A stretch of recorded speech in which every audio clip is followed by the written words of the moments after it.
the current challenges that are faced by food safety businesses is their understanding of the law.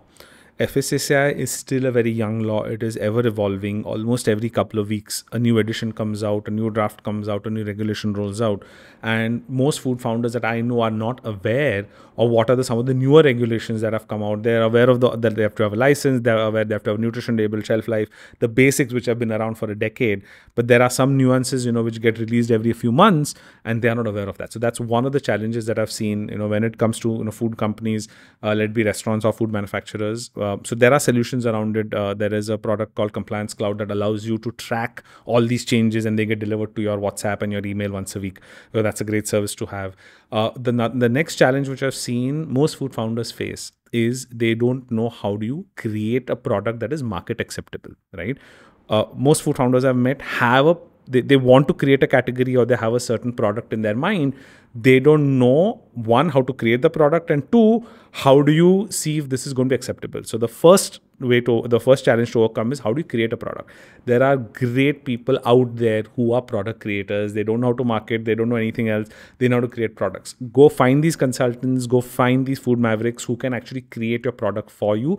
If you ever have a doubt on who these people are, please reach out to Equinox. We can always recommend people in our founders ecosystem who are great at creating products, who will help you to create your next world-class product, right? The second is, when you create these products, 2, 3, 5 variants of these products, how do you know which one is going to succeed? Because in today's economy, you cannot launch 5 or 10 variants. You can probably afford to launch 1, 2, or 3, because every single variant is going to cost more to sell, to market, to distribute, right? So if you've created 5 or 6 and you want to know which 2, 3 to launch, there is a great service called sensory evaluation, which allows you to compare your products within themselves and your products with other people in the category, other products in the category, and will do 2 things. One, it will help you understand how acceptable your current product is compared to others. 2, it's also going to give you insights into what you need to change in your product before you launch, right? So that's acceptable and wanted by your consumers. So sensory evaluation is a great way to find out whether your product will succeed or not, even before it's launched, right? So if these 2 things are done properly, your 0 to 1 journey is sorted out.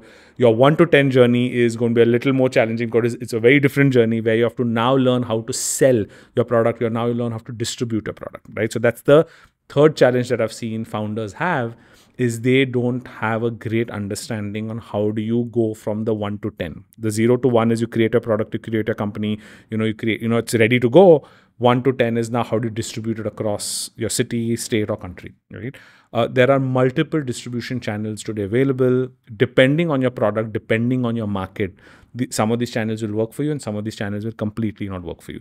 But that completely depends on the market you have, the product you have, and the product market fit that you're looking for, including price point, appeal, the age category you're going behind. Is that, have any specific dietary requirements, and so on and so forth, right? So this is a very, very specific question which can only be answered once we understand what your product is and who you're trying to target.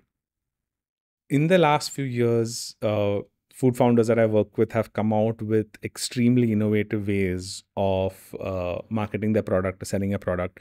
I think one of them has been collaborating with other brands, right?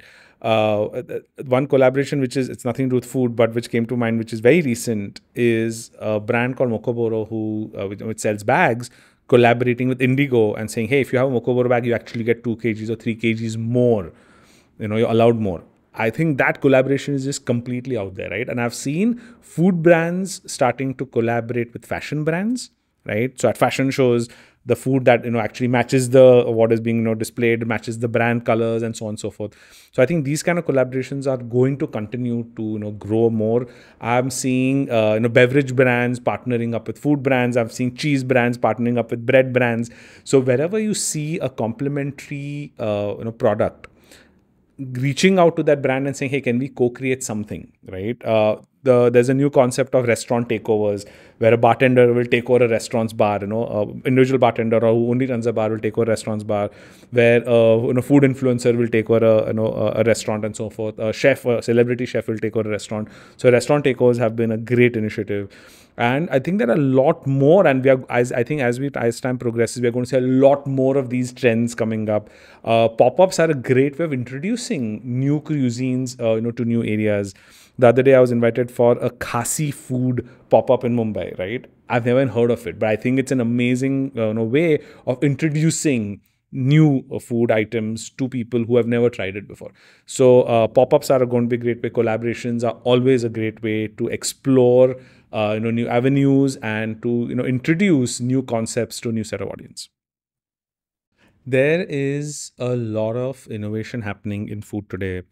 A lot of plant-based proteins are coming up, and I think there is a huge demand for something this way. It has been a latent demand. Nobody has gone out asking for it, but it's been a latent demand because many a times people feel that, hey, you know what, vegetarian food does not have enough protein. People who eat non-veg get access to a lot more protein. While that may be have been a little bit of a misnomer earlier, plant-based proteins now equalize the playing field. They are also more sustainable, for the earth, which I think is fantastic.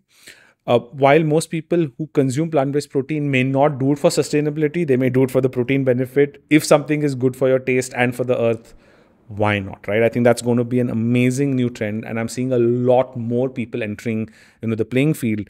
The Last year I saw a launch of plant-based egg, which I think was one of the most innovative initiatives. I've never seen that before anywhere. There are so many new plant-based protein that are coming out, and when I had the first time I had a plant-based chicken, I could not tell the difference between actual chicken and plant-based chicken. Good Dot had launched a plant-based keema. Funny enough, I actually prefer the plant-based keema to the actual keema, because when I had it in a blind test, I actually preferred that over the actual keema. It may have also been the preparation, right? But I think this innovative approach that has come up is going to open a lot more opportunities. I'm expecting to see a lot more players, entering this market. This also brings us up to the point of transparency. So whenever you have a vegan product, it being marked as vegan, when you have plant-based protein, marking it out as plant-based protein, and all the other claims that people have should be backed up by data, right? So even before plant-based protein and veganism was trending in India, things like no trans fat or high protein or infused with vitamin C or whatever claim any brand makes, it should be substantiated by a lab report which shows that, hey, here is a third party saying that this is the amount of the specific thing that I have, because of which I'm making the claim, right? So when somebody says sugar free, when somebody says high in protein, when somebody says trans fat free, gluten free, so on and so forth, it should always be backed up by a lab report, hopefully from an FSSAI and enable approved laboratory, for two reasons. One, your consumers at some point are going to want to see the proof in the pudding. And two, forget the consumers, FSSAI is going to be asking for this data very soon. Labeling has now come under the microscope, and FSSAI is very, very focused on ensuring that brands which are claiming this have the, are substantiating it. One of the rumblings is that very soon you'll have to submit your actual label along with the report on the FSI portal, so that FSSAI has a better control on this. Today, that is not the requirement, but it's soon going to be a requirement where you'll have to submit it. You may or may not have to wait for an approval, but you'll definitely have to submit it. Any kind of packaging you come out with has to be submitted to FSSAI. That's going to be a trend coming up very soon. And if you don't want to get caught on the wrong side of this trend, start getting your labels validated quickly. Start ensuring that everything that you're claiming is actually backed up by legitimate tests. This is going to help you to create a better brand, a more transparent brand, and most importantly, gain and retain the trust of your customers. The buzzword for last year and this year is going to be sustainability, right? But if you want to be sustainable, you have to have adaptability, you have to introduce innovation in your product and your process. Food companies are not lacking behind. The packaging industry has really stepped up. The food packaging industry has stepped up, where sustainability is now becoming, a core competency. Food companies have always been very innovative, because if you're not innovating and you're not creating new products, new experiences, your chance of success starts to diminish very quickly, because people do start getting bored of a certain flavor over time. Some flavors are eternal, but some flavors need to keep coming and going. So the innovation is extremely important, not just in terms of flavors, but also in terms of processes. As you innovate your processes, your product will be more stable, will be safer, and end of the day, customers do prefer consistency and safety over everything else, right? innovating while maintaining consistency and safety is a very, very large challenge, because while you're pushing the boundaries on one side, you're also supposed to maintain consistency in the other. And I know that that can be a huge challenge, because in our industry, the same thing happens. Every time you innovate, especially in the innovation, things can break, right? So the way food companies have handled this is they launch seasonal products, they launch seasonal flavors, because they're trying out a new thing. They launch it as a limited time offer, and in that limited time offer, they see if people are buying it the second time, third time, what are people's comments on it. If they're liking it, they can actually make it an internal product. If not, they can actually phase it out. So seasonal offers and seasonal products are a great way to test out new markets, right? Sustainability has become one of the requirements of today's day and age. Already the top 1,000 companies have to start submitting an ESG report. In the next 5 to 10 years, according to me, almost every business is going to have to start submitting and at least accounting for the sustainability goals. We are living on a planet where our resources are limited and our population is growing, consumerism is growing. With both these trends, if we don't start becoming sustainable very soon, we're not going to be lasting very long as a species living comfortably. That's going to start changing very, very quickly, right? So if you're a food brand, you need to start looking at sustainability in a extremely large way. One of the ways that we are doing it is we are using bottles that can be recycled.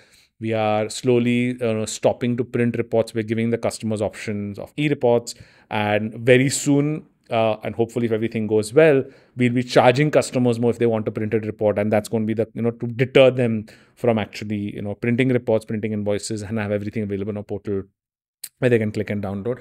I've seen a lot of brands, switch to sustainability, where they picking up their own packaging. They're giving people refunds and rebates if they return, the glass packaging or some of the packaging, and they're using the packaging material that they're using is a lot more sustainable than before, right?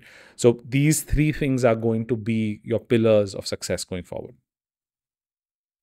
So current state of food safety in India is much better than where we were a decade ago, right? A decade ago, when FSSAI was just being born, there was only one body called PFA, and there was not even a body, an act called PFA, which was Prevention of Food Adulteration Act, which only spoke about preventing food adulteration. There was really no concept of food safety.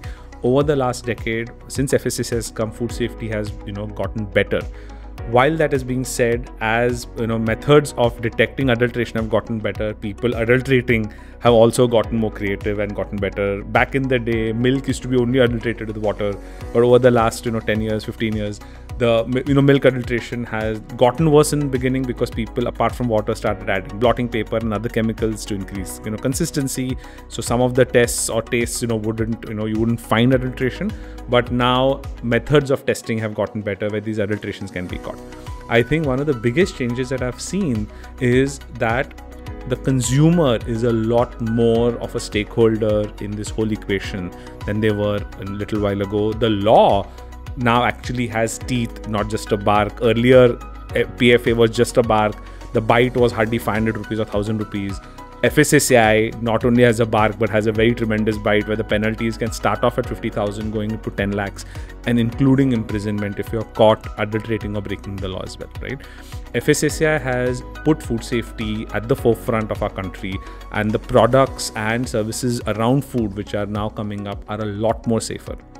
That being said, media has now also started looking at food safety in a major way. So any small food safety incident also today gets highlighted in a very major way, which is excellent, because that does two things. One, it increases the awareness amongst consumers on, hey, what's going on? What do I need to look out for? When I go to a restaurant, when I buy a product, that is one. Two, it also acts as a medium for alerting FSSAI and all the other authorities on, hey, something's going wrong in a specific city, in a specific area, at a specific shop or a restaurant, and then they can go take action, right? Because the FSSAI cannot be present everywhere at all given times. It is going to be the responsibility of consumers and somewhere even the media to highlight when something is going off, and FSSAI can definitely take action, right? That being said, one very important thing is now the consumer is now the new watchdog. They are now extremely empowered. They're very knowledgeable. and they are now looking out for where brands are going wrong, where brands are claiming something that they shouldn't claim, where brands are adding something they shouldn't add, where brands are putting something in the food either on purpose or by mistake that shouldn't be there. Right? I think Food Farmer is a great guy. I know Revan personally, and I think he's done a great service to the country by highlighting some of the issues that were kind of hidden or not understood by people. He's really put the whole focus on sugar. His sugar boards have become popular, but I think the bigger change has been the mindset of the consumer, where the consumer is now demanding healthier food, safer food, and most importantly, nutritious food. So I think one of the emerging trends has been the whole clean label trend, right? A lot of brands are now using that as default. I think Whole Truth really put this in the limelight, and many other brands have followed suit. The idea is consumers now, since they're more intelligent, they're more aware, they're demanding to know what is exactly in the product. And if you cannot pronounce what's in your product, you shouldn't eat it. That's becoming the new mindset. Since consumers now want to eat healthier, they want to understand what they're putting in their body, right? So clean labels are becoming a new trend where it's okay to have a lesser shelf life, but people need to be able to pronounce what is on the plate, what's on the, people need to be able to pronounce what is on the label, right? That is one thing. The second thing is a lot of new technologies have emerged which are allowing you to extend shelf life by adding no preservatives, right? So for example, HPP, high pressure packaging, is one of them, where even juices, which normally have a shelf life of 1 or 2 days, now will last 20, 21 days because of HPP. Now this enhancement in shelf life is done without any addition of preservatives. There are many other new techniques which have come in and which have become more affordable to food founders, to food companies, to food manufacturers, which allow them to extend shelf life. So most of the chemicals that get added in food products are to extend shelf life. Right? The last but not the least is to use natural products, natural colors, than to add artificial ones, because people are okay if the bar that they're eating does not look shiny and does not look like it's filled with chocolate, while it actually may be. Many times you have to add other chemicals to make it give that glow or give that luster to the product, which no longer is okay. It's okay, the product doesn't look as great, but if it tastes great and is beneficial to your body, people are okay with that. People are understanding that no preservatives, no additives comes at a cost, and that cost sometimes may be the look and the feel of the product, not the actual taste. Right. One of the strategies that is being used now, that is a new trend, is where founders are now getting into the advertisement of the brand. They're actually getting in front of the brand, right? I really love how Shashank from Whole Truth is actually in the ads. He's the face of the company, while there are other actors in play. He's not hired any A-grade celebrity. He's the A-grade celebrity who is representing the brand. And I'm seeing a lot of other people following that same trend. And I think that authenticity that brings to a brand is immense. People, end of the day, connect more with people than they connect with brands, right? And Elon Musk will always have more followers than a Tesla, because people learn more from people. They understand, empathize with people more, and they're able to connect better. So founders becoming the face of their own brand is going to be a trend that is going to be, it's already started off, and we are going to see a lot more of that happening soon.